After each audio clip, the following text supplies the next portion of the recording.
One moment I was in my bed, drifting off to sleep. The next, I was standing in complete darkness, unable to move, unable to breathe. I wasn't alone. I could feel something vast and overwhelming pressing down on me like a weight too heavy for my soul to bear. And then, out of the void, it began. A vision so vivid, so terrifying that I can still hear the echoes of the cries I witnessed. What I saw wasn't just a dream. It was a glimpse of a future where the world was at war, not just with weapons, but with something far more sinister. This wasn't any war, this was total annihilation. What happened next, I knew, wasn't just meant for me, it was a warning, one I can't keep to myself. It had been a long week, the kind that makes you feel like you're just going through the motions. Work, errands, endless notifications on my phone. Nothing out of the ordinary. But somehow, I couldn't shake this feeling. It wasn't something I could name, just a strange heaviness that had settled over me for days. Maybe it was stress. Maybe it was nothing at all. That night, I did what I always did. I scrolled through my phone before bed, letting the glow of the screen numb my mind, hoping it would lull me to sleep. Outside, the world was silent, peaceful. Inside, I felt restless. Looking back, it was like my soul knew something was coming, something I couldn't understand yet. I didn't know it then, but that would be the last ordinary night I'd ever have. Suddenly, everything around me shifted. One moment I was lying in bed, and the next I was somewhere else entirely. I wasn't in my room anymore. I was standing in the middle of an endless field, under a sky the color of bruised steel. The air was thick, heavy with smoke, and carried a faint metallic tang. In the distance, I could hear something, faint cries, screams, and the unmistakable sound of distant explosions echoing across the horizon. I turned slowly, trying to take it all in. Before me lay a wasteland, charred and desolate. Cities stood in ruins, their skeletal remains barely holding against the gusts of wind that whipped through the air. Fires flickered in the distance, casting an eerie glow on the barren ground. And then I saw them, armies marching through the rubble, their shadows stretching long against the burning sky. They weren't ordinary soldiers. Something about them felt wrong, as if they were more machine than man. Fear gripped me. This wasn't just destruction. This was annihilation, the kind that leaves nothing behind but ash and silence. And yet deep inside, I knew this wasn't happening now. I was seeing something from a future that hadn't yet come to pass. I tried to move, to cry out, but it was as if the weight of the vision had pinned me in place. All I could do was watch, powerless, as the world around me continued to unravel. The air around me grew colder, and the sky darkened further, as if the sun itself had been snuffed out. I turned my head and saw a grand hall rising out of the wasteland, a massive structure made of jagged stone, its walls covered in deep cracks that oozed a glowing red light. Shadows moved inside, figures gathered around a long, gleaming table. I moved closer, each step echoing in the silence, though it felt as if I wasn't walking at all, more like being pulled forward by something beyond my control. As I peered into the hall, I saw them, leaders from around the world, or at least they looked like leaders. Their faces were familiar but distorted somehow, as if hiding something beneath the surface. They were speaking in hushed tones, their voices low and conspiratorial, yet I could hear every word. It wasn't about peace, it wasn't even about conquest, it was about annihilation, a war designed to destroy not just nations, but entire ways of life, perhaps even life itself. I tried to call out, to warn someone, anyone, but no sound came from my mouth. My heart pounded in my chest as dread began to seep into every corner of my mind.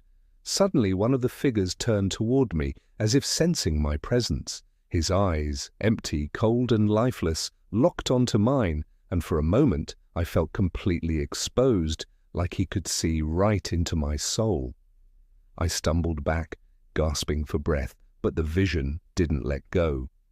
The scene shifted and I found myself standing at the edge of a cliff overlooking a battlefield. Armies stretched out across the landscape, rows upon rows of soldiers, their weapons gleaming in the dim, blood-red light. But this wasn't a battle between nations. It was something far worse. There was no sense of humanity left here. These armies were being driven by something darker, something I couldn't yet understand. I realized then, with a terrible clarity, that this wasn't a war meant to end, it was a war meant to consume. As I stood there, frozen in place, the battlefield began to fade, swallowed by an all-encompassing darkness. I felt utterly alone, as if the world itself had vanished, leaving me suspended in a void of nothingness. But then, from that endless black, a light pierced through. It wasn't harsh or blinding, it was soft, yet powerful, like a flame that refused to be extinguished. Slowly, the light grew brighter, and from it emerged a figure cloaked in radiant white. He didn't speak at first, but his presence calmed the fear that had gripped my heart. His eyes were filled with both sorrow and determination, as if he carried the weight of countless lifetimes. When he finally spoke, his voice wasn't loud, yet it echoed in my mind like a thunderclap. "This war is not of flesh and blood," he said. "It begins in the hearts of men, fueled by their pride, their hatred, their greed." I wanted to ask who he was, but I already knew. He wasn't a leader from this world, he was something far greater. He continued, his tone urgent but steady.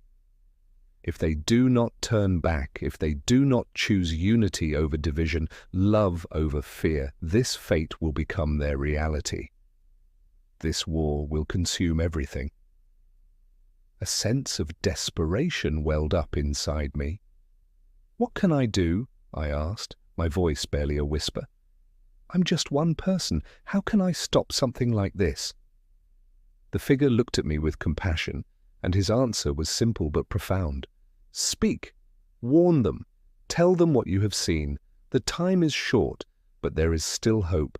If hearts turn toward love, toward light, this future can yet be changed." In that moment, I felt something I hadn't felt since the vision began. Hope. Not the hope born of ignorance, but the kind that rises from understanding the darkness and choosing to fight against it anyway.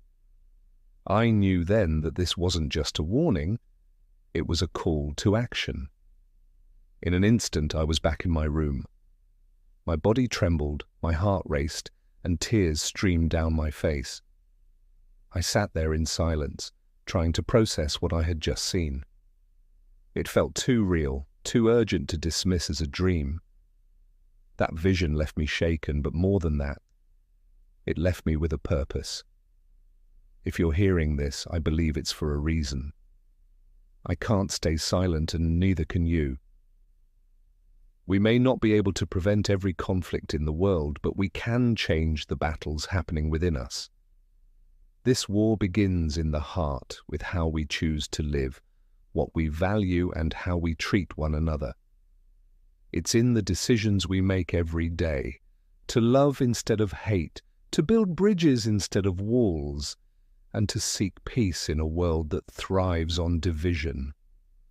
I know it's easy to feel powerless in the face of something so big, but we're not alone. Every small act of kindness, every moment spent in prayer or reflection, every effort to bring people together instead of tearing them apart, it all matters. Together we can still change the course. The future isn't set in stone. What I saw was a warning, not a prophecy. We still have a choice. It begins with us, how we live, how we love, and how we choose to stand for what's right, even when it's hard. So I ask you, will you join me in being a light in this world, no matter how dark it gets? Because the time is short, but there is still hope. And hope is enough to change everything.